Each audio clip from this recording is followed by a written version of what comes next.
it's me, Jace. We're playing basketball part 3 right now.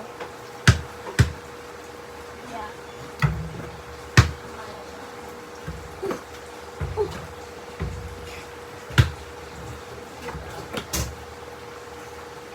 So,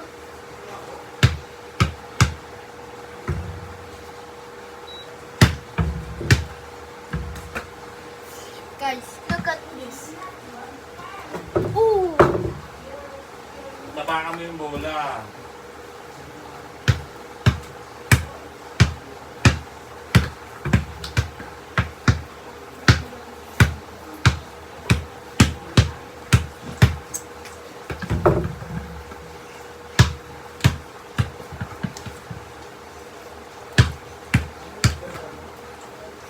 So bye guys, let's do part 4. Bye!